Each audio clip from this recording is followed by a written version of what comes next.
রাত্রে ইস্তেখারার নিয়তে শুইছে, রাত্রিবেলায় স্বপ্ন দেখে রহমতুল্লিল আলামিন সাল্লাল্লাহু আলাইহি ওয়াসাল্লাম ডাক দিয়া কয় কাসেম নানো তবি আয়।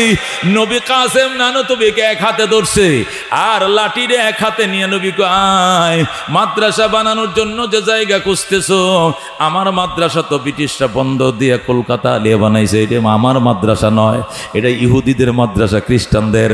আমার মাদ্রাসা আমি আবার উদ্বোধন করলাম, আমার সাথে আসো।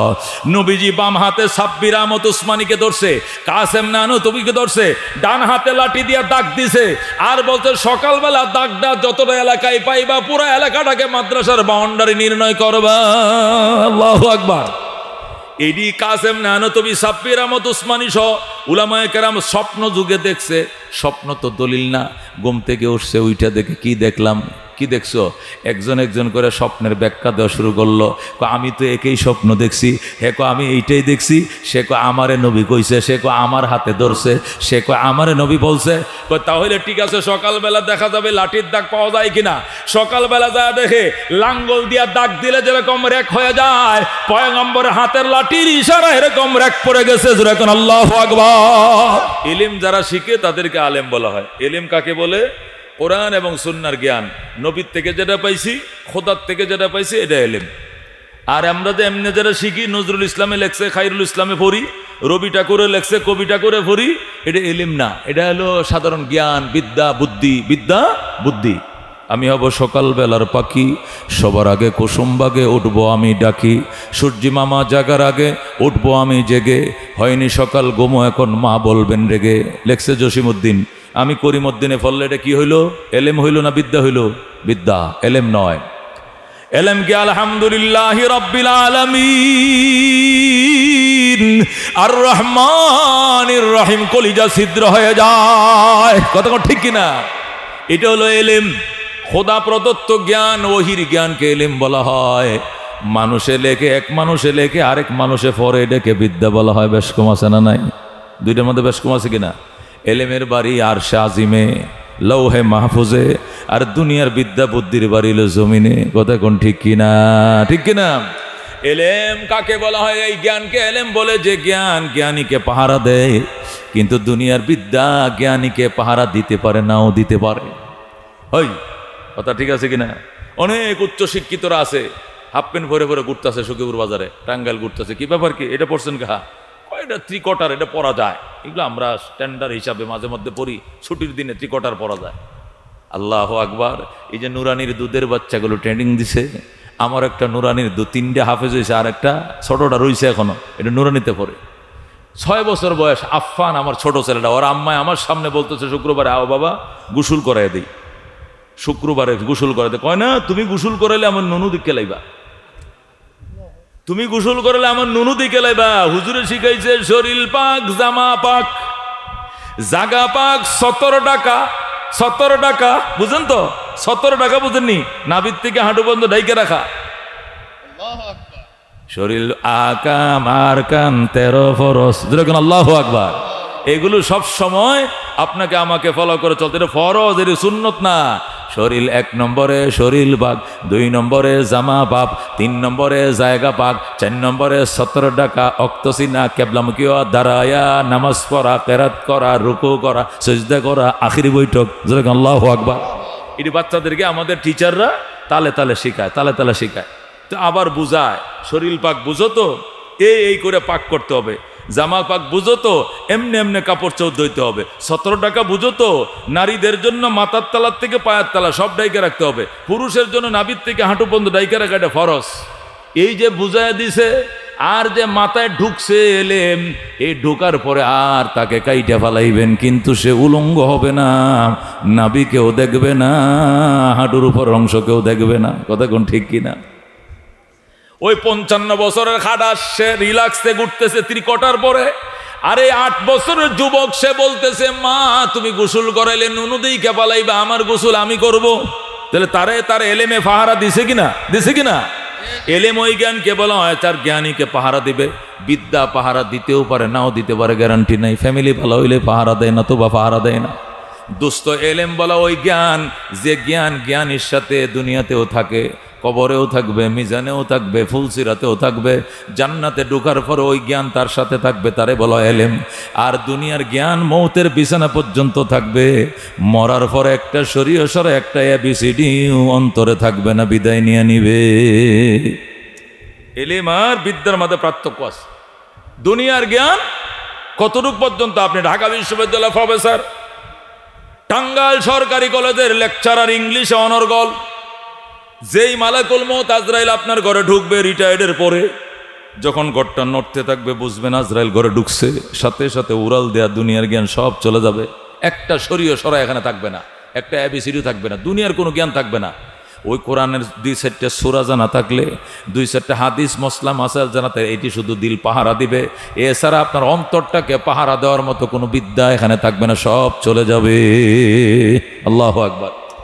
কিন্তু আলেম যে 30 পারা কোরআনের হাফেজ, সে হাফেজই থাকবে, মরার আগে হাফেজ, মরার পরে হাফেজ, কবরেও তাকে হাফেজ করে ডাকা হবে। আল্লাহু আকবার। হাসরেও হাফেজ, মিজানেও হাফেজ, ফুলসিরাতের ব্রিজ হাফেজা পার হবে, হাফেজ, হেফজ তার সাথে থাকবে। জান্নাতে যাওয়ার পরেও হেফজ তার সাথে, সে হাফেজ। আল্লাহু আকবার। এটাই বেশ কম। এলেম আর বিদ্যার ভিতরে এটাই বেশ কম। বিদ্যা মওত পর্যন্ত, আর এলেমের দৌড় জান্নাত পর্যন্ত। সুবহান। এটা কোরআন হাদিসের আলোকে বোঝাবো, আরো বোঝাবো, এমনি যুক্তির আলোকে বুঝেন। যদি বলেন এটা কেন হুজুর এটা মানি না, তাহলে আপনি বুঝেন দুনিয়া নকল। বলেন দুনিয়া কি? নকল। দুনিয়ার জ্ঞানও নকল।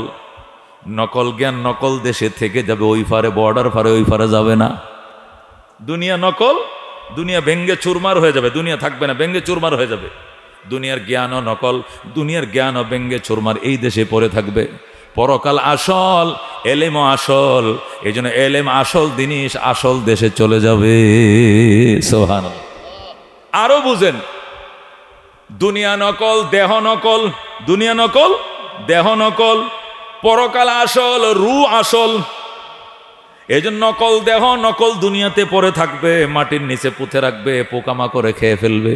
এটা কোথাও যাবে না, গর্ত করে থুইবে। নবী বলছেন কবর দিও। কবরের বাংলা অর্থ হলো গর্ত। কবরে বাংলাতে কয় গর্ত, আরবিতে কয় কবর। নবী কয় মানুষ তো সৃষ্টির সেরা, এটা কুত্তা বিলাই খাবে, পশু পাখি খাবে, খারাপ দেখা যাবে, এই জন্য মাটির নিচে গর্ত করে থুয়ে দাও। এই গর্তটারে কয় কবর দিয়ে থাও। কবর এটা আরবি শব্দ, আরই বাংলা হলো গর্ত। তাহলে বোঝা গেল দুনিয়া নকল, দেহ নকল। নকল দেহ, নকল দুনিয়াতে থাকবে। পরকাল আসল, আত্মা আসল। আসল আত্মা আসল দেশে চলে যাবে। পরকাল আসল, আত্মা আসল। আমরা যে কবর দেই, আত্মারে কবর দিই না দেহরে কবর দেই? আত্মা কই? আত্মা যদি জান্নাতের আত্মা হয় চলে যাবে ইল্লিনে। বলেন আল্লাহু আকবার। আর আত্মা যদি জাহান্নামী আত্মা হয় চলে যাবে সিজ্জিলে। সিজ্জিল জাহান্নামের এরিয়ার ভিতরে একটা জায়গা, সেখানে সমস্ত আত্মাগুলো একত্রিত হবে।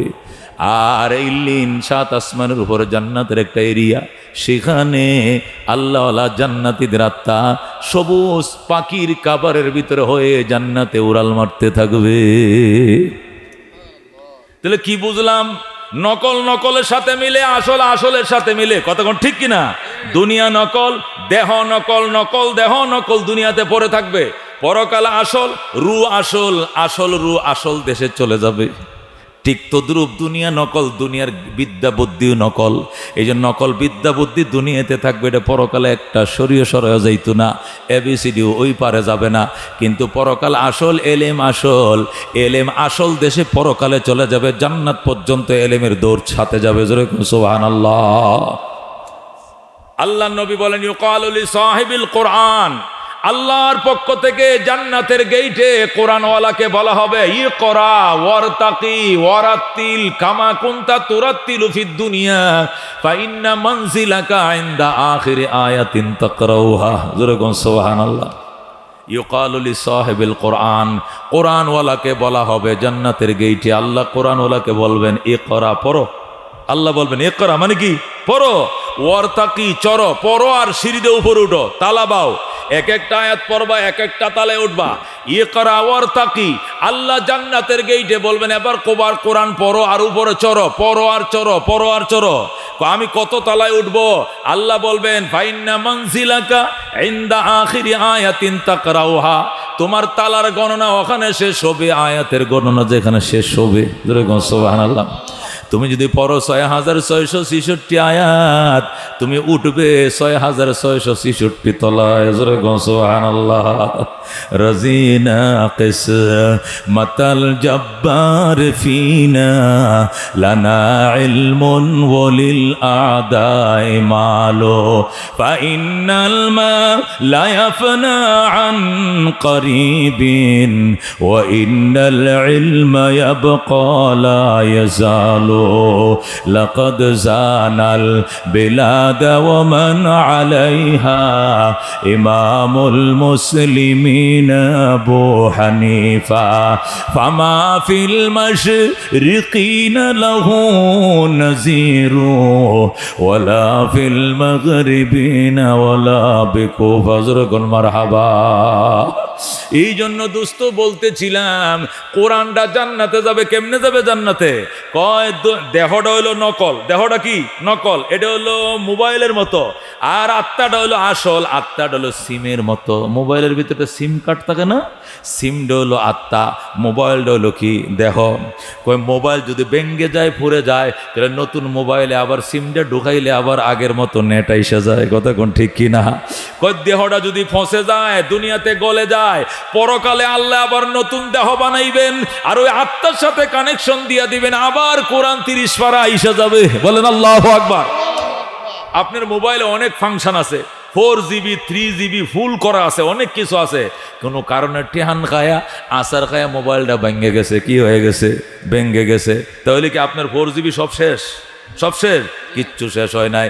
এই সেটটা বদলাইয়া সখীপুর আর একটা নতুন সেট লয়ে ভিতরে ঢুকাইয়া টিপ দেও, ক্লিক করে দেখবা আগের মতো সব ছবি এসে গেছে। কথা কোন ঠিক কিনা? ঠিক তদ্রুপ কোরআনের হাফেজ মারা গেছে, আলেম মারা গেছে, দেহটা মাটিতে খায় ফেলাইছে, সিমটা তো উড়াল দিয়া চলে গেছে জান্নাতে। বলেন আল্লাহু আকবার। ওই সিমের সাথে নতুন মোবাইল সংযোগ হবে, মানে নতুন দেহ আরেকটা আল্লাহ সেখানে বানাইবে। বানাই ওই দেহর মধ্যে আবার সিমটা ঢুকাইয়া দিবে, আত্মাটা ঢুকাইয়া দিবে। ঢোকানোর পরে যখন ক্লিক করবে আবার 30 পারা কোরআন আসবে, বলবে তাহা মা আনজালনা আলাইকাল কুরআন লিতাশকা ইল্লা তাযকিরাতাল লিমান ইয়াখশা তানসীলাম মিম্মান খালাকাল আরদা ওয়াস সামাওয়াতিল উলা আর রহমানু আলাল আরশি ইসতাওয়া লাহু মা ফিস সামাওয়াতি وما في الأرض وما بينهما وما تحت الثرى الله أكبر। এই জন্য দোস্ত এলেম মহা সম্পদ। এটা আমার সাথে তোমার সাথে জান্নাত পর্যন্ত যাবে। ভিআইপি আইনা দিবে তোমার জন্য আমার জন্য। দুনিয়ার শিক্ষা যাইবে না রে দোস্ত। এই জন্য চেষ্টা করো একটু এলেম শিক্ষা করার জন্য। নবী বলছেন মাই ইউরিদিল্লাহু বিহি খায়রা, আল্লাহ যার কল্যাণ চায় আল্লাহ তাকে দিনে এলেম শিক্ষা করার ব্যবস্থা করে দেয়। বাজানরে তুমি মাস্টার, তুমি টিচার, তুমি অধ্যাপক, তুমি প্রফেসর, যেই হও না কেন, একটা সন্তানরে আলেম বানাও, হাফেজ বানাও, জানাজারা যেন পড়াইতে পারে। আলেমের বড় মর্যাদা আল্লাহর কাছে। কথা কোন ঠিক কিনা? আল্লাহর হাবিব সাল্লাল্লাহু আলাইহি ওয়াসাল্লাম মক্কা শরীফ যখন আল্লাহর কোরআন নাযিল হওয়া শুরু হলো, এলেম যখন নবীর সিনার ভিতরে ঢোকা শুরু হইল, এলেম যখন নবীজির সিনায় ঢুকতে শুরু হইল, আল্লাহ নবী সিনিয়র সাহাবীদেরকে নিয়ে পরামর্শ বলুন, সাহাবায়ে কেরাম এই যে কোরআন আসতেছে এগুলো আমি চর্চা করানোর দরকার, নতুবা ভুলে যাইবা। লেখা রাখার দরকার, মুখস্থ করার দরকার, নতুবা ভুলে যাইবা। এই জন্য তোমরা আমার একটু জায়গা দাও, আমি মাদ্রাসা বানাবো, আমার জায়গা দাও। সাহাবায়ে কেরাম ৮০-৮২ জন সাহাবী নিয়ে নবী বসছে জায়গা কালেকশনের জন্য। আর রশিদ হাওয়া মাদ্রাসা বানাবে। আল্লাহু আকবার। নবীজি সিনিয়র সাহাবীদেরকে নিয়ে মক্কায় বসলেন, আমার একটু জায়গা দাও। কেন? আমার উপর যে কোরআনের আয়াতগুলো আসতেছে এগুলো আমার শিখাইতে হবে, এগুলো চর্চা করতে হবে, না হলে ভুলে যাইবে তোমরা। এগুলো লেখা রাখতে হবে। আল্লাহ নবী বললেন যখন জায়গা দাও। নবীজির দুঃসম্পর্কে ফুফাতো ভাই হযরতে যায়েদ ইবনে আরকাম রাদিয়াল্লাহু তাআলা আনহু লাভ দেয়া দাঁড়ায়, কই ইয়া রাসূলুল্লাহ, হাবিবাল্লাহ, আমি যায়েদ ইবনে আরকাম আপনার আত্মীয় লাগি। আমি আমার বাবা আরকাম ইবনে আবিল থেকে একটু জায়গা পাইছি, এই জায়গাটা আপনার মাদ্রাসার জন্য দিয়া দিলাম, আপনি এখানে মাদ্রাসা বানান, আলেম তৈরি করেন। বলেন আল্লাহু আকবার। যায়েদ ইবনে আরকাম রাদিয়াল্লাহু তাআলা আনহু সফা পাহাড়ের পাশে, সফা মারওয়া দুইটা পাহাড় আছে, যারা মক্কা মদিনা গেছেন দেখছেন কিনা, সাফা মারওয়া সাই করে, ওই সফা পাহাড়ের পাশে হযরতে যায়েদ ইবনে আরকামের একটু জায়গা ছিল, এটাও কিনে নাই, ওনার বাপের থেকে ওয়ারিশ সূত্রে তরখা সূত্রে পাইছে। এই জায়গাটা নবীর হাতে দিয়ে, হুজুর এখানে আলেম বানানোর কারখানা বানান, আলেম হাফেজ বানানোর ফ্যাক্টরি বানান, মাদ্রাসা বানান। সুবহানাল্লাহ। আল্লাহর হাবিব 13 বছর পর্যন্ত এই দারে আরকামকে মাদ্রাসা বানাইয়া, মক্কা শরীফ মাদ্রাসা বানায় হাজার হাজার সাহাবীদেরকে আলেম বানাইছে, শত শত সাহাবীদেরকে কোরআনের হাফেজ বানাইছে। 13 বছর পরে নবীজি হিজরত করে মদিনায় চলে যান। মদিনা শরীফ যায় মসজিদে নববী বানাইলেন, মসজিদে নববীর কোণার মধ্যে আবার মাদ্রাসা তো সোফা বানাইলেন। সেখানে 80-82 জন ছাত্র ছিল, খায়া না খায়া সেখানে পড়ে থাকতো, তারা নবীর থেকে এলেম শিখতো, হাদিস শিখতো। এইভাবে কওমি মাদ্রাসা নবী বানাইতে শুরু করলেন। মক্কাও বানাইলেন একটা, মদিনাও বানাইলেন কওমি মাদ্রাসা, এগুলো সরকারি আলিয়া নয়, কওমি মাদ্রাসা। এই দুইটা মাদ্রাসা শেষ, নবী দুনিয়াতে বিদায় নিলেন। 23 বছর হয়ে গেছে, নবী বিদায় হয়ে গেলেন। এরপরে হযরতে আবু দারদা রাদিয়াল্লাহু তাআলা আনহু সিরিয়ার রাজধানী দামেস্কে, আবু দারদা রাদিয়াল্লাহু তাআলা 3 নম্বর আরেকটা কওমি মাদ্রাসা বানাইলেন। জোরে গো সুবহানাল্লাহ। হযরতে আবু দারদার পরে হযরতে আব্দুল্লাহ ইবনে মাসউদ রাদিয়াল্লাহু তাআলা আনহু ইরাকের দ্বিতীয় রাজধানী কুফা নগরীতে কওমি মাদ্রাসার 4 নম্বর শাখা তৈরি করলেন। আল্লাহু আকবার। আব্দুল্লাহ ইবনে মাসউদ যখন 4 নম্বর মাদ্রাসা বানাইলেন, এইটার দেখা দেখি হযরতে আমর ইবনে আস রাদিয়াল্লাহু তাআলা আনহু মিশরের রাজধানী কায়রোতে, মিশরের রাজধানী কোথায়? কায়রোতে কওমি মাদ্রাসার 5 নম্বর শাখা উদ্বোধন করলেন। সুবহানাল্লাহ। যখন আরবের মধ্যে মাদ্রাসার প্রসিদ্ধি হয়ে গেল, আল্লাহু আকবার হইতে হইতে আরবের মাদ্রাসা বানানোর হিরিক শুরু হয়ে গেল। আফগানিস্তানের বাদশাহ সুলতান মাহমুদ গজনবী, আফগানিস্তানের বাদশাহ সুলতান মাহমুদ গজনবী রহমতুল্লাহ আলাইহি গজনির মধ্যে দারুল উলুম গজনি তৈরি করলেন। এটা হলো 6 নম্বর মাদ্রাসা। সুলতান মাহমুদ গজনবী কওমি মাদ্রাসা 6 নম্বর শাখা বানানোর পর ইরাকের বাদশাহ নিজামউদ্দিন, তিনি ইরাকের রাজধানী বাগদাদে তার নামে মাদ্রাসা নিজামিয়া তৈরি করলেন। কি নাম? মাদ্রাসায়ে নিজামিয়া। মাদ্রাসা নিজামিয়ার নামে কওমি মাদ্রাসাগুলোকে দরসে নিজামির মাদ্রাসা বলা হয়। কওমি মাদ্রাসাগুলোকে কেউ বলে দেওবন্দি দারার মাদ্রাসা, আর কেউ বলে কি দরসে নিজামির মাদ্রাসা, বলে কি না? দেওবন্দি, দেওবন্দ থেকে এই জন্য দেওবন্দি দারার মাদ্রাসা, অথবা কি বলে হ্যাঁ দরসে নেজামে। দরসে নেজামি মানে ওই যে বাদশাহ নিজামউদ্দিন, তিনি ইরাকে মাদ্রাসায় নিজামিয়া তার নামেই বানাইছিলেন। ওই এখানে এই মাদ্রাসা নিজামিয়াতে কোটি কোটি আলেম হইছে। আল্লাহু আকবার। বরেণ্য উলামায়ে কেরাম নিজামিয়াতে লেখাপড়া করা হয়েছে। উল্লেখযোগ্য 3 জন আলেম ছিলেন। একজনের নাম হুজ্জাতুল ইসলাম ইমাম গাজ্জালী রহমতুল্লাহ আলাইহি মাদ্রাসা নিজামিয়ার ছাত্র ছিলেন। পারস্য কবি, বিশ্বকবি শেখ সাদি রহমতুল্লাহ আলাইহি, তিনিও মাদ্রাসা নিজামিয়ার ছাত্র ছিলেন। বড় পীর মহিউদ্দিন আবদুল কাদের জিলানী রহমতুল্লাহ আলাইহি, তিনিও সেই মাদ্রাসা নিজামিয়ার ছাত্র ছিলেন। জোরে কোন সুবহানাল্লাহ। বড় পীর সাহেব কোন মাদ্রাসার ছাত্র? ওই মাদ্রাসা নিজামিয়ার। শেখ সাদি মাদ্রাসা নিজামিয়ার ছাত্র। হুজ্জাতুল ইসলাম ইমাম গাজ্জালী মাদ্রাসা নিজামিয়ার ছাত্র। নিজামিয়া যখন খুব প্রসিদ্ধ হয়ে গেল, মদিনার থেকে ইসলামের শিক্ষার সম্রাট হয়ে গেল বাগদাদ, তখন এই ভারতবর্ষে মোগলদের শাসন শুরু হয়ে গেল। মোগল রাজারা নিজামের বাদশাহ নিজামিয়ার মাদ্রাসা দেখে মোগলরা মাদ্রাসা বানাইতে শুরু করলেন। সুলতান আলতামাস রহমতুল্লাহ আলাইহি দিল্লিতে দারুল উলুম মাদ্রাসা তৈরি করলেন। বাদশাহ সুলতান আলতামাস, দিল্লির বাদশাহ, তিনি দিল্লিতে মাদ্রাসা বানাইলেন। সুলতান আলতামাসকে দেখার সাথে সাথে আল্লাহু আকবার, সুলতান সালাউদ্দিন ঘুরি রহমতুল্লাহ আলাইহি আজমিরে দারুল উলুম আজমির বানাইলেন। বলেন আল্লাহু আকবার। সুলতান সালাউদ্দিন ঘুরি রহমতুল্লাহ আলাইহি আজমির শরীফে তিনিও মাদ্রাসা বানাইলেন। এইভাবে মাদ্রাসা হইতে হইতে শুধু বঙ্গপ্রদেশে, কোন প্রদেশে?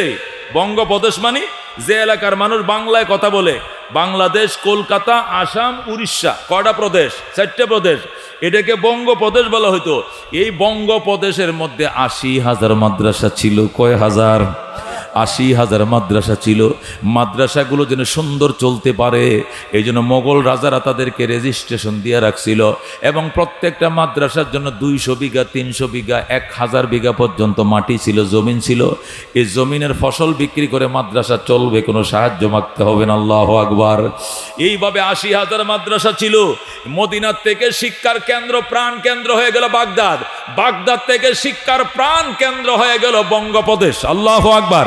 যখন বঙ্গপ্রদেশ শিক্ষার প্রাণ কেন্দ্র হয়ে গেল, ওই ব্রিটিশ লাল কুত্তার দল, এদের মাথা নষ্ট হয়ে গেছে, সর্বনাশ। ইসলামের জোয়ার শুরু হয়ে গেছে বঙ্গপ্রদেশে। এই জন্য ব্রিটিশদের মাথা নষ্ট হয়ে গেছে। তারা ব্যবসার নাম দিয়ে ইন্ডিয়াতে ঢুকছে। তখন শাহজাহান 1701 খ্রিস্টাব্দে, শাহজাহান সে মোগল সম্রাট, বাদশাহ শাহজাহান তখন ক্ষমতায়। তখন ইস্ট ইন্ডিয়ান কোম্পানি আসছে, আইসা বলতেছে, শাহজাহান আপনার দেশে প্রচুর শ্রমিক আছে এবং ফাঁকা জায়গা আছে, ফ্যাক্টরি কারখানা তৈরি করার পর্যাপ্ত জায়গা আছে এবং শ্রমিক আছে। আমরা পাউন্ড অর্জন করার জন্য ব্যবস্থা করে দেই, আমরা মিল ফ্যাক্টরি ইন্ডাস্ট্রি তৈরি করব, আর আপনাদের দেশের মানুষ কর্মসংস্থান পাবে, দেশ অল্প দিনে উন্নত হয়ে যাবে, আমাদেরকে ফ্যাক্টরি করার অনুমতি দেন। তখন উলামায়ে কেরাম শাহজাহানকে বাধা দিল, খবরদার, আপনি ইস্ট ইন্ডিয়ান কোম্পানিকে অনুমতি দিয়েন না, মসজিদ মাদ্রাসা থাকবে না, ধ্বংস হয়ে যাবে। তখন শাহজাহান কয়, মোল্লারা কিচ্ছু বুঝে না, মৌলবীরা কিছু বুঝে না, এরা দেশের উন্নতি সহ্য করতে পারে না। শাহজাহান কইল, মিছিল থেকে সমস্ত আলেমদেরকে অ্যারেস্ট করো। পুলিশ মিছিল থেকে মৌলবীদেরকে অ্যারেস্ট করে জেলখানায় ঢুকাইছে। এরপরে মিল কারখানা ফ্যাক্টরি বানাইছে এবং তারা বাদশাহ শাহজাহান অনুমতি দিছে, ইস্ট ইন্ডিয়ান কোম্পানিকে লাইসেন্স দিছে, রেজিস্ট্রেশন দিছে, তারা ব্যবসা শুরু করছে, মিল কারখানা বানাইছে। বানায় যখন ভারতের শ্রমিকরা চাকরি শুরু করছে, পাউন্ড পাইতেছে, পাউন্ড ডলার পাইতেছে, তখন শাহজাহান কয়, দেখো আমার দেশ উন্নত হয়ে যাইতেছে, কিন্তু মৌলবীরা উন্নতের পথে বাধা। মৌলবীদেরকে সব দিলে জেলে ফাটাইছে, জেলের মধ্যে কোনো জামিন নাই, আটকা রাখছে। কিছুদিন যাইতে দেরি, কিন্তু দুর্ঘটনা ঘটতে দেরি হয় নাই। ধীরে ধীরে ধীরে ধীরে সমস্ত মোগলদেরকে পরাজিত করে ক্ষমতার জায়গাটা বসে গেছে। প্রথম হয়েছে আইসা কয়, শাহজাহান সাহেব, আমরা যে দামি দামি হাজার হাজার কোটি টাকা খরচ করে আপনাদের মিল ফ্যাক্টরি বানাইলাম, নিরাপত্তা তো নাই। কয় কেন? কয় এই দেশের মুসলমান আমাদের বিরুদ্ধে মিছিল করে, কোন সময় দখল করে ফেলে, এই জন্য নিরাপত্তা আপনাদের দেশের সোলজারদের নিরাপত্তা হবে না, আমি আমাদের ব্রিটিশ থেকে নিরাপত্তা সৈনিক আনতে হবে। কয় ঠিক আছে, আনো। জাহাজ ভরে, স্টিমার ভরে ভরে তারা দিল্লির ঘাটে আইনা লক্ষ লক্ষ সৈনিক আনছে, রাতের অন্ধকার আইনা ফ্যাক্টরি পাহারা দেওয়ার নাম দেওয়া, পরে দেশ পাহারা দেওয়া শুরু করলো। ধীরে ধীরে মসনদে বসে গেল, টিপু সুলতান সহ সমস্ত সুলতানরা পরাজিত হলো, ব্রিটিশরা ক্ষমতায় বসে যায়। জোরে কন্যা নাউজুবিল্লাহ। ক্ষমতা বসতে দেরি, এবার মসজিদ মাদ্রাসা ভাঙতে দেরি হয় নাই। ব্রিটিশ জেনারেল আসছে, আইসা বলতেছে, আপনাদের এলাকায় মসজিদ কটা? তিনটা। মন্দির কয়টা? মন্দির তো নাই। কেন? মসজিদ থাকবে আর একটা মসজিদ ভেঙ্গে মন্দির বানান, এখানে হিন্দুরা আরাধনা করবে। একটা মসজিদ ভেঙ্গে মন্দির বানাইছে, জোরে কন্যা নাউজুবিল্লাহ। আর দুইটা মসজিদ রাখছে। মুসলমান কি করবে? গুলির সামনে মাইনে নিছে কোনো মতে। কিছুদিন পরে আইসা বলতেছে, হ্যাঁ কেন মসজিদ দুইটা মন্দির একটা, বৈষম্য কেন? মসজিদও একটা থাকবে, মন্দিরও একটা থাকবে, আর একটা মসজিদ ভাঙ্গো, জোরে কন্যা নাউজুবিল্লাহ। এখন কি হইলো? মসজিদও একটা, মন্দির একটা। আরে কিছুদিন পরে আরেক জেনারেল এসে বলতেছে, না এখানে তো হিন্দু সংখ্যাগরিষ্ঠ, মুসলিম সংখ্যালঘিষ্ঠ, এখানে মন্দির তো, এখানে মন্দির থাকবে, মসজিদ তো থাকার দরকার নাই। যেখানে দুইটা মন্দির থাকবে সেখানে একটা মসজিদ থাকলে চলবে, এই মসজিদ ভাঙ্গো। 3 নম্বরটা ভেঙে ফেলছে, জোরে কন্যা নাউজুবিল্লাহ। কিছুদিন পরে আইসা বলতেছে, মসজিদ তো অনেক দূরে দূরে যায় ইবাদত করলেই চলে, মুসলমান পুরা একটা উপজেলার মধ্যে একটা মসজিদ থাকবে, মন্দির ঘন ঘন থাকতে হবে। এইভাবে হিন্দুদেরকে খুশি করার জন্য একদম মুসলমানদেরকে জুতার বাড়ি দিল, আর এই সম্রাটদেরকে পরাজিত করলো। মসজিদ মাদ্রাসা 80,000 মাদ্রাসা সব কটাকে ধ্বংস করে ফেলছে, জোরে কন্যা নাউজুবিল্লাহ। কতটা ছিল মাদ্রাসা? 80,000, একটাও নাই। শুরু হয়ে গেল আন্দোলন। ওই দারুল উলুম দিল্লি, দারুল উলুম আজমিরের উলামায়ে কেরাম যারা তুমুল সংগ্রাম শুরু করলো, ব্রিটিশদের আস্তানা জ্বালিয়ে দাও, পুড়িয়ে দাও। ব্রিটিশের বিরুদ্ধে যখন তুকুর আন্দোলন শুরু করলো উলামায়ে কেরামকে গাছে গাছে ফাঁসি দেওয়া শুরু করলো। রাস্তার পাশে যতটা গাছ আছে প্রত্যেকটা গাছের মাঝে এক একজন মৌলবীকে ফাঁসি দাও, এছাড়া এদের আন্দোলন থামান যাবে না। যত ফাঁসি দিচ্ছে এত আন্দোলন আরো বিকট রূপ ধারণ করছে। আল্লাহু আকবার। যখন কোনোভাবে আন্দোলন থামাইতে পারতেছে না, তখন ব্রিটিশ গভর্নরের নাম ছিল লর্ড ওয়ারেন হেস্টিংস। ওই লর্ড ওয়ারেন হেস্টিংস তখন কি করলো, সে লন্ডনে গেলেন, যায় অনুমতি আনলেন যে অন্তত সান্ত্বনা স্বরূপ একটা মাদ্রাসা বানানোর দরকার, এদেরকে এছাড়াই আন্দোলন থামানো যাবে না। তখন ব্রিটিশ রাজা অনুমতি দিল, যা একটা মাদ্রাসা বানা। তখন 1701 তারা আসছে, 1787-তে, কত 1787-তে, মানে 86 বছর পরে তারা কলকাতা আলিয়া মাদ্রাসা বানায় দিল। দিয়া বলল 80,000 মাদ্রাসার পরিবর্তে এই যে একটা মাদ্রাসা বানায় দিলাম। আমাদের লক্ষ লক্ষ বিঘা সম্পত্তি মাদ্রাসার এগুলো কই, ওইগুলো সব বাজেয়াপ্ত করা হয়েছে। সমস্ত মাদ্রাসাগুলো মসজিদগুলো ভেঙ্গে ওদের কারখানা বানাইছে, ওরা ঘোড়া পালার ঘর বানাইছে, গরু রাখার ঘর বানাইছে, মসজিদ ধ্বংস করে দিয়া একটা সান্ত্বনামূলক মাদ্রাসার নাম দিছে কলকাতা আলিয়া। এবং বলছে তোমরা তো ওইগুলো ধান কালেকশন চাউল কালেকশন করে চালাইতা, কালেকশন দরকার নাই, সরকারই বেতন দিবে, ব্রিটিশ বেতন দিবে, ব্রিটিশ কোনোদিন চলে যাইলে ভারত সরকার বেতন দিবে, এইটাই থাকবে। ওলামায়ে কেরামকে সান্ত্বনা দিয়ে আন্দোলন বন্ধ করার জন্য কলকাতা আলিয়া মাদ্রাসা বানাইছে। কলকাতা আলিয়া মাদ্রাসা এটা কোনো আলেম ওলামায় বানায় নাই, কোনো বুজুর্গ মানুষ বানায় নাই, আল্লাহ আল্লাহ বানায় নাই, এটা বানাইছে ব্রিটিশ ইহুদিরা, খ্রিস্টানরা বানাইছে, লর্ড ওয়ারেন হেস্টিংস বানাইছে।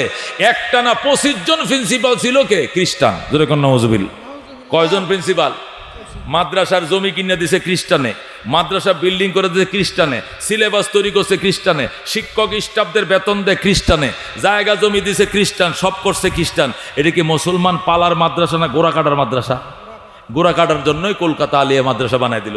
তারপরে আলেম ওলামা মানছে, আচ্ছা দেখি কেমন পড়ালেখা হয়। এই 1787 থেকে নিয়ে 1866 পর্যন্ত 166 বছর হয়ে গেল ব্রিটিশ আসছে। 1866, তখন 79 বছর হয়েছে কলকাতা আলিয়া মাদ্রাসা বানানোর পর। 79 বছর পর্যন্ত অপেক্ষা করার পর দেখা গেল মাদ্রাসায় যারা পড়ে অর্ধেক নামাজ পড়ে, অর্ধেক নামাজ পড়ে না, অর্ধেক নারী রাখে, অর্ধেক নারী রাখে না, অর্ধেক কোরআন হাদিসের জ্ঞান হয় আর অর্ধেক বাংলা ইংরেজির জ্ঞান হয়, অর্ধেক খারায় মতে, অর্ধেক বৈষম্যতে, মানে কিছুটা কলেজ কিছুটা মাদ্রাসা, এই দোয়াসলা তৈরি হচ্ছে। ওলামায়ে কেরাম বললেন জানা, পূর্ণাঙ্গ নবীর মাদ্রাসা চাই আমরা। নবীজি দারে আরকামে যেমনে বানাইছিলেন, মদিনায় যেমনে বানাইছিলেন, ওই মাদ্রাসার নিজামিয়া যেমনে ছিল, আবু দারদার মাদ্রাসা যেমন ছিল, আব্দুল্লাহ ইবনে মাসউদের মাদ্রাসা যেমন ছিল, আমরা ওই মাদ্রাসায় তোমাদের সান্ত্বনার মাদ্রাসা চাই না। আমাদেরকে সরকার দিতে হবে না, আমরা নিজেরা জায়গা কালেকশন করব, আমরা নিজেরা দরকার হলে সনের ছাউনি দেয়া ঘর বানাবো, অনুমতি দাও। তখন ব্রিটিশ সরকার কত 1701 আইসে, 1866-তে পারমিশন দিছে। 1866 শুরুতে পারমিশন দেওয়ার পরে ওলামায়ে কেরাম টিম গঠন করলো, 5-7 জনে মিল্লা পুরা ভারতবর্ষ ভ্রমণ করো, কোথায় মাদ্রাসা বানানো যায়। একটা মাদ্রাসার জন্য অনুমতি দিছে, বেশি বানানো যাবে না, যেখানে খুশি বানাইতে পারেন। তারা বার্মার আরকান প্রদেশ থেকে নিয়া, দিল্লি থেকে নিয়া, একবার সিলেট থেকে নিয়া, কলকাতা, আসাম, উড়িষ্যা সহ, নেপাল, ভুটান সহ, তখন মহাভারতে যে দেশগুলো ছিল সমস্ত দেশ সফর করছে। জায়গা পছন্দ হয় না, জায়গা পছন্দ হয় না। সর্বশেষ ইউপিতে, ইন্ডিয়ার উত্তরপ্রদেশে, ইউপি উত্তরপ্রদেশের সাহারানপুর জেলার দেওবন্দ নামক গ্রামের মধ্যে এক এলাকায় একটা 7টা মাটির মসজিদ ছিল। সেখানে তারা ক্লান্ত হয়ে ঘোড়ার থেকে নেমে, বহু রাত হয়ে গেছে, তারা সেখানে রাত্রে শুয়ে পড়ছে। রাত্রে ইস্তেখারার নিয়তে শুইছে। রাত্রিবেলায় স্বপ্ন দেখে রহমতুল্লিল আলামিন সাল্লাল্লাহু আলাইহি ওয়াসাল্লাম ডাক দিয়া কয়, কাসেম নানো তবি আয়। নবী কাসেম নানো তবিকে এক হাতে ধরছে আর লাঠিরে এক হাতে নিয়ে নবী কয়, মাদ্রাসা বানানোর জন্য যে জায়গা খুঁজতেছো, আমার মাদ্রাসা তো ব্রিটিশরা বন্ধ দিয়ে কলকাতা আলিয়া বানাইছে, এটা আমার মাদ্রাসা নয়, এটা ইহুদিদের মাদ্রাসা, খ্রিস্টানদের। আমার মাদ্রাসা আমি আবার উদ্বোধন করলাম, আমার সাথে আসো। নবীজি বাম হাতে সাব্বির আহমদ উসমানীকে ধরছে, কাসেম নানু তবিকে ধরছে, ডান হাতে লাঠি দিয়া দাগ দিছে আর বলছে, সকালবেলা দাগটা যতটা এলাকায় পাইবা পুরো এলাকাটাকে মাদ্রাসার বাউন্ডারি নির্ণয় করবা। আল্লাহু আকবার। এডি কাসেম নানু তবি সাব্বির আহমদ উসমানী সহ উলামায়ে কেরাম স্বপ্ন যুগে দেখছে। স্বপ্ন তো দলিল না, ঘুম থেকে উঠছে, ওইটা দেখে কি দেখলাম, কি দেখছো? একজন একজন করে স্বপ্নের ব্যাখ্যা দেওয়া শুরু করলো। আমি তো একই স্বপ্ন দেখছি, হে কো আমি এইটাই দেখছি, সে কো আমারে নবী কইছে, সে কো আমার হাতে ধরছে, সে কো আমারে নবী বলছে। তাহলে ঠিক আছে, সকালবেলা দেখা যাবে লাঠির দাগ পাওয়া যায় কিনা। সকালবেলা যায় দেখে লাঙ্গল দিয়া দাগ দিলে যেরকম রেক হয়ে যায়, পয়গম্বরের হাতের লাঠির ইশারা এরকম রেক পড়ে গেছে। যেরকম আল্লাহু আকবার। এরপরে দেওবন্দ মাদ্রাসা ওইভাবে, এটা নবীর হাতের লাঠির ইশারায় ওই যে প্রথম মক্কা দারে আরকামে জমি কালেকশন করে আবু দারদা যায়েদ ইবনে আরকাম থেকে নিছিল, এরপরে মদিনায় বানাইছিল, মাঝখানে ব্রিটিশ বন্ধ করে দিয়েছে, নবী আবার চালু করছে ওই দেওবন মাদ্রাসা। সেই দেওবন মাদ্রাসা নবীর হাতের লাঠির ইশারার মাদ্রাসা, সেখান থেকে যারা পড়ালেখা করে আসছে তারা হাটাজারি বানাইছে। গতকালকে আমি হাটাজারি বয়ান করাইছি। এই হাটাজারির থেকে হয়েছে পটিয়া, পটিয়ার থেকে জিরি নানুপুর, সেখান থেকে লালবাগ ফরিদাবাদ, এরপর হয়েছে টাঙ্গাইল ধুলেশ্বর, জামে ইসলামী ময়মনসিংহ হইতে হইতে হইতে তারা ভাঙছিল ৮০,০০০ মাদ্রাসা। এখন আমরা বানাইছি ১,৮০,০০০ মাদ্রাসা। জোরে কোন সুবহানাল্লাহ। ছোট বড় ১,৮০,০০০ মাদ্রাসা আছে বাংলাদেশে। জোরে কোন আলহামদুলিল্লাহ, জোরে কোন আলহামদুলিল্লাহ। ৩৫,০০০ মাদ্রাসা তো বড় বড় মাদ্রাসা, দাওরা হাদিস মাদ্রাসা, মিশকাত বন্ধ মাদ্রাসার ৩৫,০০০, ছোট বড় মিলাইয়া ব্রিটিশ বাংশে কয় হাজার, ৮০,০০০। আমাদের বাবা জানরা উলামায়ে কেরাম বানাইছে ১,৮০,০০০। জোরে কোন আল্লাহু আকবার। ১,৮০,০০০ মাদ্রাসা। এখানে বর্তমানে আলেম আছে বাংলাদেশে ৮৫ লক্ষ। যেরকম আল্লাহু আকবার। আলেম আছে ৮৫ লক্ষ, হাফেজ আছে ২৪ লক্ষ। কয় লক্ষ? ২৪ লক্ষ হাফেজ আছে বাংলাদেশে, ৮৫ লক্ষ আলেম আছে বাংলাদেশে। ১,৫,০০,০০০ শুধু হাফেজ আলেমই আছে। ১৮ কোটি বাঙালির মধ্যে ১,৫,০০,০০০ শুধু আলেম আর হাফেজ। যেরকম আল্লাহু আকবার। এ দোস্ত এরা আছে বলেই ওই যে গত করোনা গেল, করোনার টাইমে শেখ হাসিনা আলেমদেরকে ফোন করে হুজুর আপনারা দোয়া করেন, করোনার টিকা আইতে আইতে বাঙালি শেষ হয়ে যাবে। আমরা বলছি স্কুল কলেজ মাদ্রাসা সব বন্ধ হয়ে গেছে, সংসদ বন্ধ, গার্মেন্টস বন্ধ, স্কুল কলেজ বন্ধ, সব মিল কারখানা ফ্যাক্টরি বন্ধ, সব বন্ধ, কিন্তু আমরা কওমি মাদ্রাসা বন্ধ দেই নাই। প্রত্যেকটা কওমি মাদ্রাসা খোলা ছিল। আমরা শুধু বন্ধ খোলা রাখছি। রাখার পর কি করছি, মাদ্রাসা ১০ জন ১৫ জন টিম করে মেডিকেলের সামনে সামনে ফাটায় রাখছি।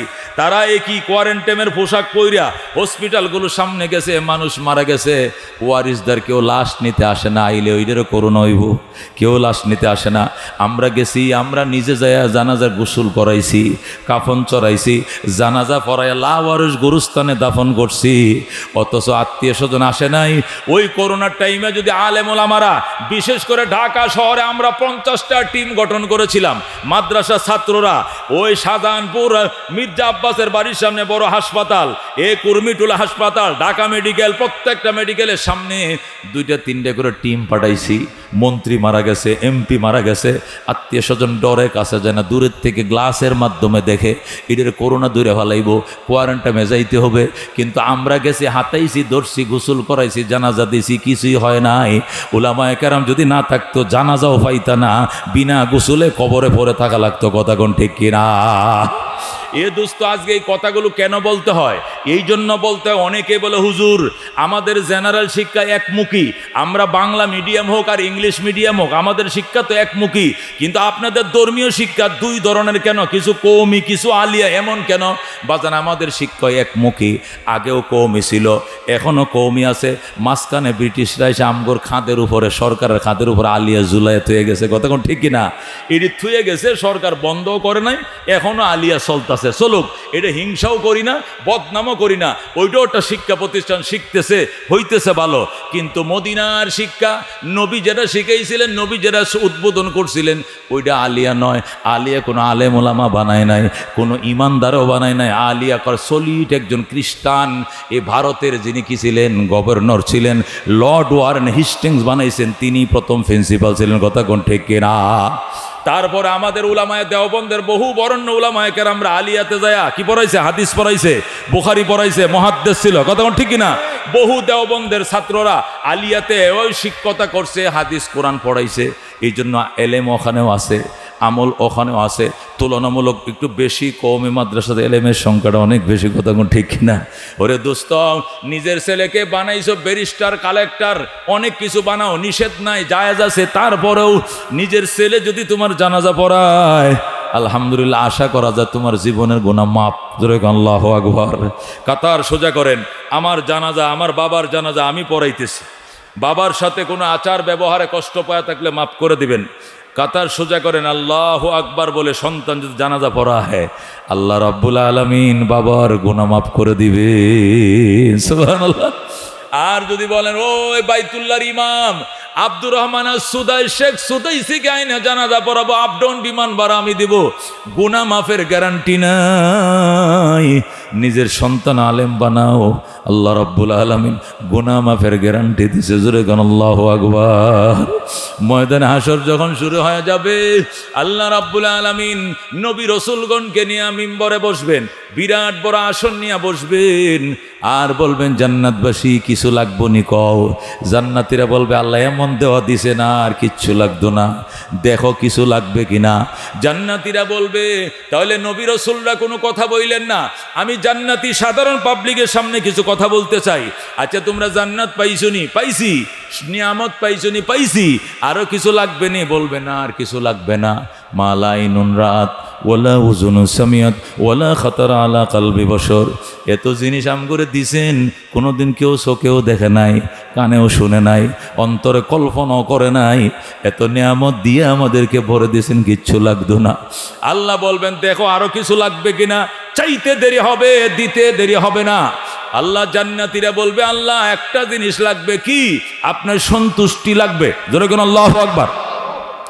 আল্লাহ বলবেন আমি তোমাদের উপরে চির সন্তুষ্ট, এটা তো আমি এমনি দিয়ে দিছি, এটা সাওয়ান লাগতো না রে, এমনি দিছি, এ ছাড়া আরও কিছু লাগবে নি। জান্নাতের এখন আর বলতে পারবে না। আল্লাহ বলবেন একটা জিনিস আছে, চাইলেই পাইবা না চাইলে পাইবা না। আল্লাহু আকবার। জান্নাতীরা চাইতেও পাবে না, পাইবেও না। আল্লাহ বল না চাইলে দিমু না, চাও। জান্নাতীরা বলবে আল্লাহ আমাদের তো মনে নাই, আপনার নবীকে বলেন শিখাই দেওয়ার জন্য। আল্লাহু আকবার। নবী কাঁদতে থাকবেন, চোখের কোনায় পানি এসে যাবে। আল্লাহ বলবেন বন্ধু কাঁদেন না, এখানে কানলে অসুবিধা হবে, এটা জান্নাতের জমিন। কতলে উম্মত কান্দে কেন? আমি তো কানতে বলি নাই, তারা কানবে কেন? নবী বলবেন আমাকে অনুমতি দেন, আমি শিখিয়ে দেই। আল্লাহ বলবেন আপনাকে অনুমতি দেওয়া যাবে না। আল্লাহ রাব্বুল আলামিন বলবেন আপনাদের নবীদের পারমিশন হবে না। নবী বলবেন আমাদের পারমিশন না দিলে আলেমদেরকে পারমিশন দেন, আলেমরা এদেরকে শিখিয়ে দিবে, আপনার কাছে কি চাইবে? তখন আমার আল্লাহ বলবেন ঠিক আছে অনুমতি দিলাম। আল্লামা কারি তৈয়ব সাহেব খুতবাতে হাকিমুল ইসলামের মধ্যে লেখে আল্লাহ রাব্বুল আলামিন সর্বশেষ আলেমদেরকে পারমিশন দিবেন। এই উলামা মৌলবীরা কোথায় আসো? আসো তোমরা, আসি, দাঁড়াও তো, দাঁড়ায় জান্নাতবাসীদেরকে বলো ওরা আমার কাছে কি চাইবে একটু শিখিয়ে দাও, শিখিয়ে দাও। তখন উলামায়ে কেরাম দাঁড়াবে, দাঁড়ায় বলবে ওরে জান্নাতবাসী, আসল জিনিসটাই তো তোরা পাস নাই, মেন জিনিসটাই তোরা ভুইলা গেছস, আল্লাহর কাছে চা। ওরে জান্নাতবাসী আল্লাহর কাছে বলো আল্লাহ আপনাকে আমরা কলিজা দিয়া অন্তর দিয়া ভালোবাসতাম, আপনাকে জমিনে দেখি নাই, আপনাকে হাসরের ময়দানে দেখি নাই, আশায় ছিলাম জান্নাতে দেখব। আজকে জান্নাতের ভিতরে আপনার শরীরে 70,000 নূরের পর্দা। আমাদের এক দফা এক দাবি, নূরের পর্দা সরান, একবার দেখতে দেন। জোরে কোন আল্লাহু আকবার। জান্নাতীরা তোমরা বলো আল্লাহ নূরের পর্দা সরান, আমাদেরকে একবার দেখতে দেন। জান্নাতীরা বলবে হায় হায়, এটা তো আসল কথা, এটা তো এক নম্বর কথা, এইটাই নিয়ে ভুলে গিয়েছিলাম। আলেম ওলামা বসেন, আপনাদের কৃতজ্ঞতার শেষ নাই, আপনাদের এহসানের কোনো শেষ নাই। দুনিয়াতে বহু এহসান করেছেন, হাসরের ময়দানে সুপারিশ করছেন, আজকে জান্নাতে ঢোকার পরে দয়া করছেন। বসেন উলামায়ে কেরাম, এবার জান্নাতীরা বলবে আল্লাহ আসল জিনিসটা এতক্ষণে মনে হয়েছে, কে শিখাইছে গো? হুজুরা শিখাইছে। এবার বলো। এবার বলবে আল্লাহ আল্লাহ আপনাকে মহব্বত করতাম, ঠান্ডা পানি দিয়াম আল্লাহু আকবার ওযু করছি, পুষ মাসের শীতে আপনার বয়ে আপনার মহব্বতে, গরমের ভিতরে রোজা রাখছি, রোজা ভাঙ্গি নাই, লক্ষ লক্ষ টাকা খরচ করে হজ করছি, হজ সারি নাই, কুরবানি দিছি, যাকাত দিছি, আপনার হুকুম নষ্ট করি নাই, আপনাকে জীবন দিয়ে ভালোবাসতাম, কিন্তু আপনাকে দেখি নাই। আজকে জান্নাতে দেখার বড় শখ ছিল আপনাকে, কিন্তু আপনি 70,000 নূরের পর্দা পেছানো। আমাদের এক দফা এক দাবি, নূরের পর্দা সরান, একবার দেখতে দেন। আল্লাহু আকবার। जन्नत दोज़ख से यारब क्या करो, आरज़ू है मैं तुझे देखा करो, पूरो गिलमा जितनी नियामत है तो सबसे बढ़कर नियामते दीदार तो। या अल्लाह जन्नत दिया करी की जहन्नम दिया करी की, आय अल्लाह আমাদের এক দফা এক দাবি, আপনি আমাদেরকে দেখা দেন, আমাদের আর কোনো কিছু দরকার নেই। জোরে কোন আল্লাহু আকবার। আল্লাহর হাবিব সাল্লাল্লাহু আলাইহি সাল্লাম বলেছেন, ও ওই সময় আল্লাহ রাব্বুল আলামিন বলবেন জান্নাতবাসীরা এতক্ষণে সঠিক প্রশ্ন হইছে, এবার ঠিক আছে। আল্লাহ বলবেন নূরের পর্দা সরে যাও, শুধু কোন বলবেন ফায়া কোন হয়ে যাবে। যখন আল্লাহ বলবেন কোন মানে পর্দা সরে যাও, শুধু বলবে সরে যাও, টাস টাস করে পর্দাগুলো খুলে যাবে। আল্লাহু আকবার। আল্লাহর দেহের ভিতরে 70,000 নূরের পর্দা সরে যাবে, নূরের ঝলক ভাসতে থাকবে চোখে। জান্নাতের এমন ছাউনি দিবে, একটা ছাউনিতে 70,000 বছর পার হয়ে যাবে। 70,000 ছায়াই থাকবে, চোখের পুতনিও নড়বে না। এরপরে তারা সজদায় পড়ে যাবে, সজদার মধ্যে আরো 70,000 বছর থাকবে। এরপরে আল্লাহ নিজেই বলবেন ইরফাউ রুউসাকুম, মাথা উঠাও, ওয়াদখুলুল জান্নাতা, জান্নাতে প্রবেশ করো, সালামুন আলাইকুম তিবতুম, তোমাদের উপরে চির শান্তি বর্ষিত হোক, তোমরা বড় ভাগ্যবান। ফাদখুলুহা খালিদিন, চিরদিনের জন্য জান্নাতে ঢুকো। আল্লাহু আকবার। এরপরে জান্নাতীরা জান্নাতে ঢুকবে, আসল নিয়ামত ভোগ করা শুরু করবে। মেরে ভাই ও দুস্থ বুজুর্গ উলামায়ে কেরাম এখানে পর্যন্ত আমাদের সুপারিশ করবে। এই জন্য দোস্ত নবী বলছেন কোন আলেমান আও মুতাআল্লিমান আও মুঈনান আও মুহিব্বান, বেটা আলেম হ, আলেম না হইতে পারলে আলেমের ছাত্র হ, আও মুঈনান সাহায্যকারী হ, আও মুহিব্বান অন্তর দিয়ে ভালোবাসনেওয়ালা হও। খবরদার আলেমের সাথে বিট্টাই করবা না, আলেমদেরকে কোনোদিন দুশ্মনী রাখবা না। আল্লাহু আকবার। আও মুঈনান সাহায্যকারী হও, মুহিব্বান অন্তর দিয়ে ভালোবাসা করে কও। ওয়ালা তাকুন খামেসা, 5 নম্বরে যাইও না, কোন আলেমান আলেম হও, ও মুতাআল্লিমান ছাত্র হও, আলেমের ছাত্র হও।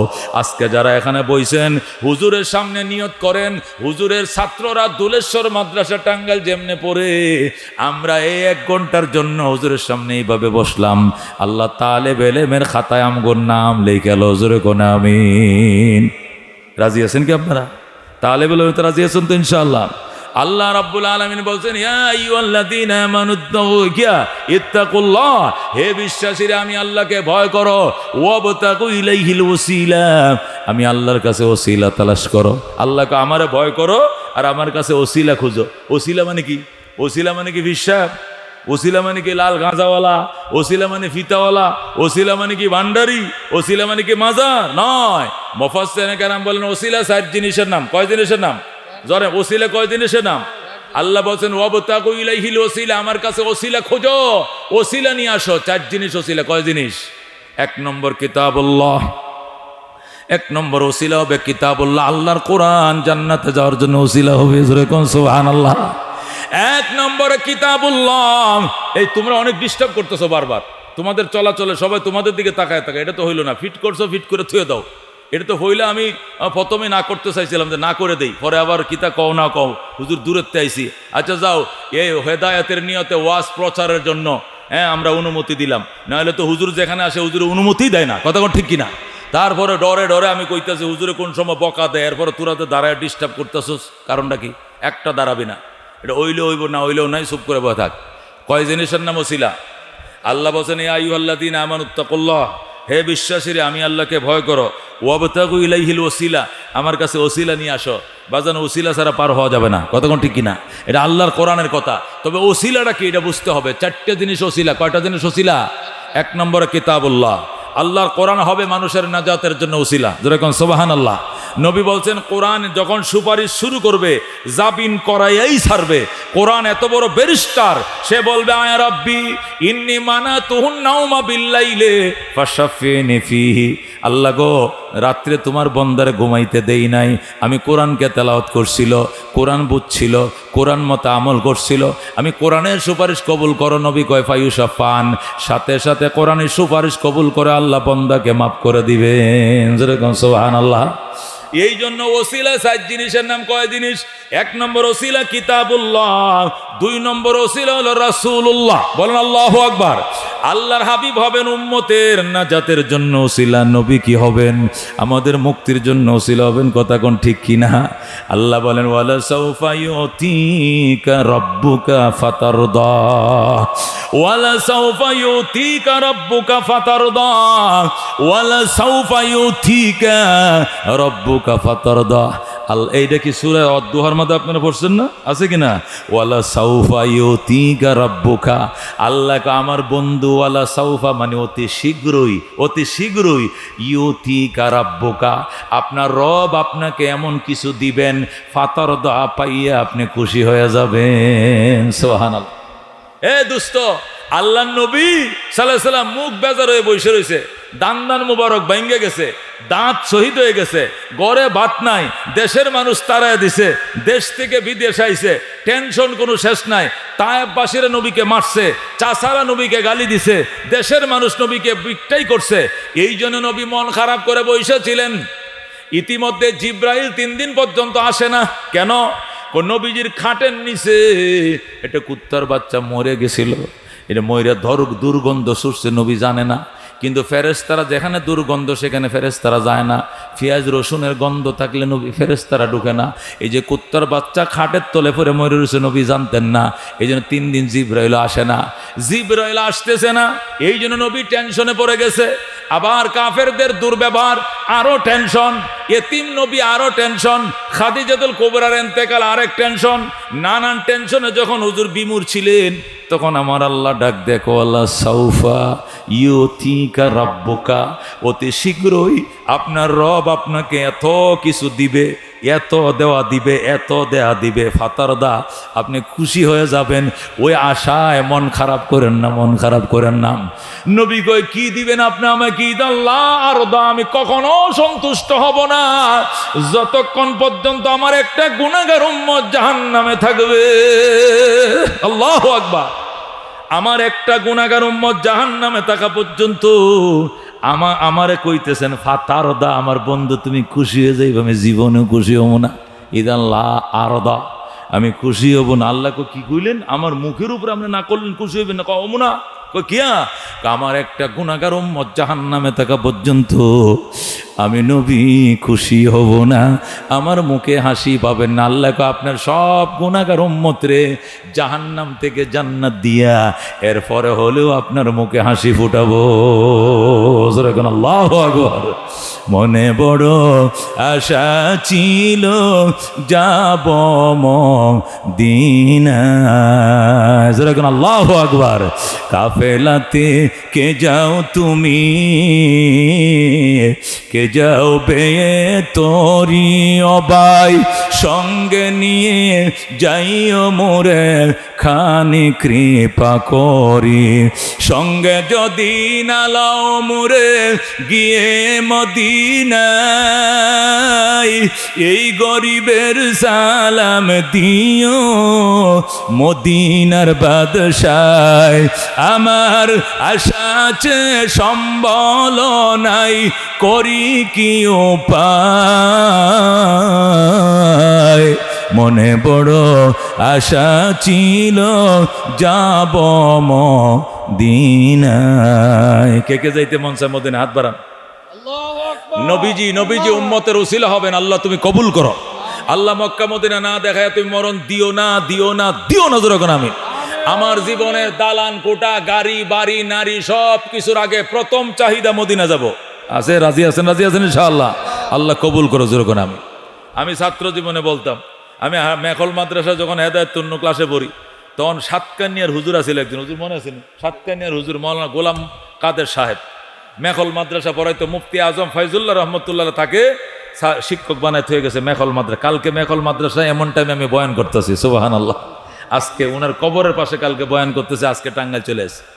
তো মুফতি আজম ফয়জুল্লাহ রহমতুল্লাহ ছাত্র গোলাম কাদের সাহেব আমাদেরকে নুরুল ইজা পড়াইতেন। তো নুরুল ইজা কিতাবের মধ্যে কিতাবুল হজ একটা চ্যাপ্টার আছে, হজ সম্পর্কে পুরা কিতাব পড়ায়, কিতাবুল হজটা পড়ায় না। আমরা বললাম হুজুর এটা পড়ান না কেন? বাবারে এইটা পড়াইলে আমার কলিজা ফাইটে যাবে। আমি 30 বছর ধরে এটা পড়াই, কিন্তু হজ তো আমি করতে পারি নাই। আমাদের ছোট অবস্থায়, আজ থেকে আরো 30 বছর আগের ঘটনা। আমি এত বছর ধরে পড়াই, তখন তো মানুষ 10 গ্রামে একজন হজে যাইত, কথা কোন ঠিক কিনা? সবাই তো যাইতে পারে নাই। তো হুজুরে এই কিতাবুল হজ মানে হজের চ্যাপ্টারটা পড়াবেই না, কারণ আমি পড়াইতেছি 30 বছর, কিন্তু মদিনা যাইতে পারি নাই। এটার কথা মনে হইলে আমার এই কাটা গায়ে নুন ছিটা আমি পারবো না। আমরা জোর করে বল হুজুর আপনি পড়ান। কত লাগে হুজুর? ওই সময় 40,000 টাকা লাগে। আমরা বললাম যে আমরা 400 ছাত্র ওই সময় হেদায়েতুন নূতে, আমরা 50 টাকা করে চাঁদা দিব, দিয়ে যা উড়াইতে পারি এটি দিমু, আর বাকি আপনি কিছু জমি বেচছে হইলো আপনি যাবেন, আপনি টেনশন করেন না। এমনভাবে হুজুরকে সাহস দিলাম। বৃহস্পতিবারের দিন আপনি একটা মোনাজাত দেন, হুজুরে পড়ায় না, কিতাবটা বন্ধ করে কান্নাকাটি করে মোনাজাত দিয়েছে, আল্লাহ তুমি আমার কবুল করে লও। আহারে এমন কান্না দিছিল। ওই সময় আমরা ছোট হেদায়তুন নবী ছোট ছোট পোলাপান, মানে 7 ক্লাসে পড়ি আর 7-এ, টাইটেলে তো বহু বছর আগে। তো তখনই আমাদের দিলে সাক্ষী দিয়েছে, এটা কামটা তো হয়ে গেছে রে, যে কান্নাটা দিছে এটা কোনো মিস নাই। বৃহস্পতিবার হুজুরে বাড়িতে গেছে, শুক্রবার শনিবার দিন আইসা ক্লাসে বলতেছে আলহামদুলিল্লাহ। চট্টগ্রামের একজন জাহাজ ব্যবসায়ী মাজ্জে হুজুর রে, মানে মুফতি আজমের জামাই নোমান ফয়েজ সাহেবের আব্বা, জাকারে নোমানের নানা, কয় মাজ্জে হুজুর রে গতকালকে এক লোক আয়ে বলতেছে যে আমি হজে যাই নাই, কিন্তু হজে যাওয়ার জন্য কান্দে, এরকম একটা আলেমকে আমি হজে পাঠাইতে চাই। এখন মাজ্জে হুজুরে আন নাম হইয়ে দে, এখন আই কবুল হইয়ে এই বছর আমি হজে যাবো। জোরে কোন আল্লাহু আকবার। আরে মেরে দোস্ত বুজুর্গ, এই দিন থেকেই সাতকান্নে হুজুরের ওই দিন ঘটনার থেকে আমার ভিতরে ঢুকছে এই কেউ আল্লাহ আল্লাহ। মোনাজাত যতটা করছি জীবনে, হজ সারা মোনাজাত করি নাই। হজের কথা বলছি, মাই জিন্দগি মে একবার মদিনা যাও, মে জিন্দগি মে একবার মদিনা যাও, মদিনা যাও কবি লৌট না আও, মাই জিন্দগি মে একবার মদিনা যাও। এই কবিতাটা খাজা মঈনুদ্দিন চিশতি আজমেরির, যেরকম সুবহানাল্লাহ। তিনি খাজা উসমানে হারুনের কাছে মুরিদ হইছে বাগদাদে। মুরিদ হইয়া রাত্রিবেলা উইটা খাজা সাহেব দোয়া করে, মাই জিন্দেগি মে একবার মদিনা যাও। অর্থ বুঝেননি? মাই জিন্দেগি মে মানে আমি জীবনে একবার কই যাবো, মদিনা যাও। মাই জিন্দেগি মে একবার মদিনা যাও, মদিনা যাও কবি লৌট না আও। আমি যাব আর ফিরে আসবো না। যেরকম আল্লাহু আকবার। मैं जिंदगी में एक बार मदीना जाओ, जिस गुम्बद खुजरा में नबी सुई हुई है। খাজা মঈনুদ্দিন চিশতি কো আল্লাহ, আমি শুনছি সবুজ গম্বুজটার নিচে তোমার নবী শুয়ে রয়েছে, আর এখানে সবুজ গম্বুজটা বানায় রাখছে। আমি ওই গম্বুজের নিচে যাইয়া নিজের জীবনটাকে মাটির সাথে কুরবানি করে দিব। जिस गुम्बद खुजरा में नबी सुई हुई है, इस खाक के जाने निसार मेरे दिल हुई है। दरबार नबी, दरबार नबी आज मैं जीता रहा हूँ, मैं जिंदगी में एक बार मदीना जाओ, मदीना जाओ कभी लौट न आओ, मैं जिंदगी में एक बार मदीना जाओ। आए खुदा मेरे सामाने सफर को आता कर, इस फानी दुनिया से मेरे दिल को जुदा कर। अल्लाहु अकबर। चिश्ती आजमेरी আল্লাহর ওলি বলতেছে, আল্লাহ দুআয়ে খুদা মেরে সামানে সফর কো আতা কর। আল্লাহ মদিনায় যাইলে কয়টা পয়সা লাগে এটি তুমি আমি মঈনুদ্দিনকে ব্যবস্থা করে দাও। ইস ফানি দুনিয়া সে মেরে দিল কো জুদা কর। এই দুনিয়া ফানা, দুনিয়া ধ্বংস, দুনিয়ার থেকে আমার মনকে আলাদা করো। বিল্ডিং চাই না, দালান চাই না, চাই গো তোমার ঘর। জোরে কোন আল্লাহু আকবার। খাজা সাহেব এমন মোনাজাত দিছে, আজমির উসমানে হারুনের পাশের রুমে তাইকে লাফায়া কাঁদতেছে, মঈনুদ্দিন আর আগুন জ্বালাইস না, আগামীকালকে তোরে লয়ে আমি হাইটা রওনা করে দিলাম মদিনায়। আল্লাহু আকবার।